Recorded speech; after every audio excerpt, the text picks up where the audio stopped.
हमें अपनी कमर कस के चलना है, हमें अपनी उपलब्धियों को जन जन तक पहुंचाना है और आपको लोगों को याद करवाना है कि जब 2014 में हम देश के सामने वोट मांगने गए थे तो हमने क्या कहा था? हमने लोगों से कहा था इस कांग्रेस ने देश को लूटकर खोखला कर दिया। कॉमनवेल्थ खेल घोटाला, 2G घोटाला, अंतरिक्ष देवास घोटाला, कोयला घोटाला, नेशनल हेरल्ड घोटाला, अगस्ता वेस्टलैंड घोटाला, सबमरीन घोटाला, ना जाने लंबी लिस्ट घोटालों की थी। अब तो मुझे भूलने शुरू हो गए 10 साल बाद। तो जो आपके यहाँ पे 18 साल से 22 साल वाले हैं जिन्होंने पहली बार मतदान करना है, उनकी उम्र तो उस समय 8 साल और 12 साल रही होगी। उनको तो इन घोटालों का पता ही नहीं होगा। उनको तो लगता होगा देश सदा अच्छा ही चलता रहा, जैसे मोदी जी ने ईमानदारी से सरकार चलाई।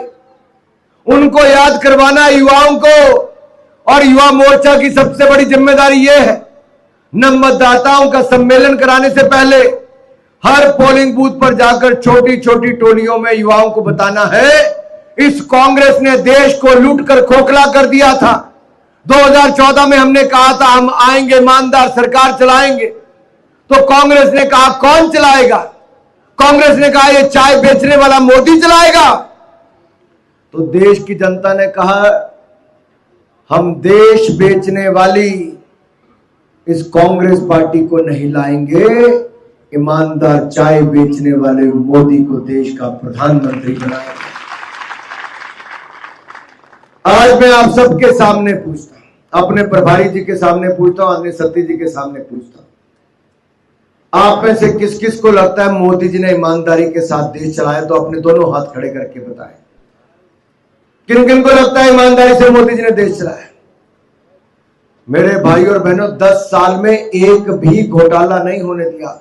ना मोदी पर कोई आरोप लगा पाया, ना नरेंद्र मोदी के किसी मंत्री पर कोई आरोप लगा पाया। ईमानदारी से सरकार चलाई और 10वें नंबर पर देश की अर्थव्यवस्था थी, अब उसको दुनिया की 5वीं बड़ी अर्थव्यवस्था बनाने का काम कर। अब 5वें नंबर पे आगे टिके रहना कि आगे बढ़ना है? आगे बढ़ना है ना, तो ब्रेक नहीं लगनी चाहिए। स्थिरता, निरंतरता बहुत आवश्यक है, और निरंतरता तब है जब नरेंद्र मोदी जी की पूर्ण बहुमत की सरकार एक बार फिर आएगी।